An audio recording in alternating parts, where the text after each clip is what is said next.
আমাক কৰ্মসংস্থাপন লাগে, দৰিদ্ৰ মানুহক সহায় লাগে, ৰাস্তা ঘাট লাগে। আজি আমাক নতুন নতুন কৰি আগবাঢ়ি যাবলৈ সুবিধা লাগে। 2023 চনৰ 11 অক্টোবৰত মই চিৰাঙত আহিছিলোঁ। 467 কোটি টকাৰ আঁচনি ইয়াত আৰম্ভ কৰিছিলোঁ। 5 মাৰ্চত 111 কোটি।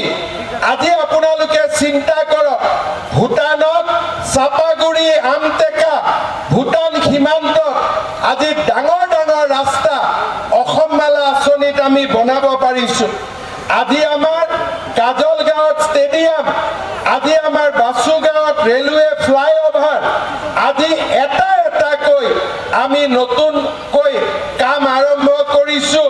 কুকলুং নদীৰ ওপৰত ৰাস্তা, পানবাৰীত গভৰ্ণমেণ্ট কলেজ, আজি আমি এটা এটাকৈ নতুন নতুনকৈ আজি আমি বিকাশৰ কাম আৰম্ভ কৰিছোঁ। প্ৰমোদ বড়ো ডাঙৰীয়াই মোক কৈছে যে আমাক আৰু কেইটামান কাম চিটলি সমষ্টিৰ বাবে কৰি দিব লাগে। কি কি কাম কৰিব লাগে? যে জংখিৰি খাং ফাউটাৰ বেংতলত এখন মিনি ষ্টেডিয়াম কৰি দিব লাগে। লাগে নেকি? লাগে নেকি?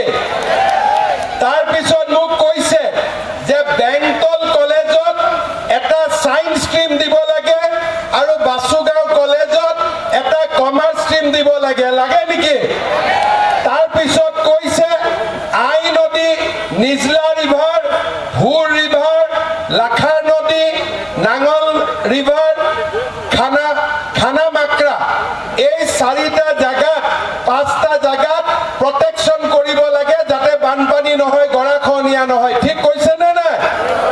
আজি তাৰপিছত তেওঁ কৈছে যে ৰাংগীজৰাৰ পৰা দেওচাৰী ভায়া আমগুৰি, ঔগুৰি, বৰপথাৰ, থুকৰাজাৰ এটা ধুনীয়া আছাম মালা ৰাস্তা বনাব লাগে যাতে ভূটানটো আমি লগে লগে পাওঁ। ঠিকে কৈছে নে নাই? ঠিকে কৈছে নে নাই কোৱা? ভুল হলে ঠিক কৰি দিব। ঠিকে কৈছে। তাৰপিছত মোক কৈছে যে হাতীচাৰত এখন হাইস্কুল বনাই দিব লাগে। তাৰপিছত মোক কৈছে চম্পা নদীৰ ওপৰত বাসুগাঁও আৰু কালিপুখুৰীৰ মাজত এখন দলং বনাই দিব লাগে। ঠিকে কৈছে নে নাই? যদি ঠিক কৈছে হাত চাপৰি মাৰক আকৌ 2-4টা। ঠিক আছে। তাৰপিছত মোক আৰু এটা কথা তেখেতে কৈছে যে 1986 চনত যেতিয়া আমাৰ আদিবাসী সংঘৰ্ষ হৈছিলে, যিসকলে টকা পাইছিলে, কম টকা পাইছিলে, আকৌ এবাৰ ক্ষতিপূৰণ দিব লাগে। এই কথাও মোক প্ৰমোদ বড়ো ডাঙৰীয়াই কৈছে।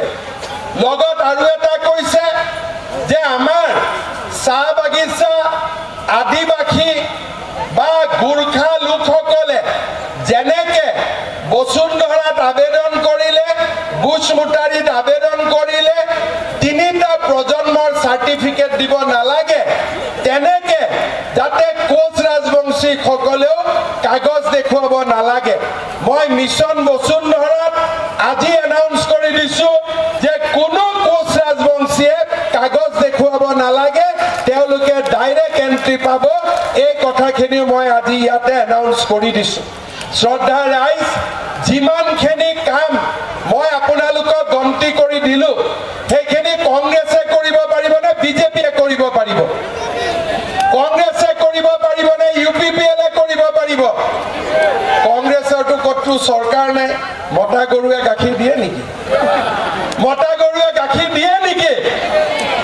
কংগ্ৰেছৰটো চৰকাৰ নাই আৰু নাঙলৰটো কামেই নাই। ট্ৰেক্টৰ আহি গ'ল, এডভান্স টেকনলজি, হয় নে নহয়? সেইকাৰণে সকলোৱে নিৰ্মল দাক ভোট দিয়ক।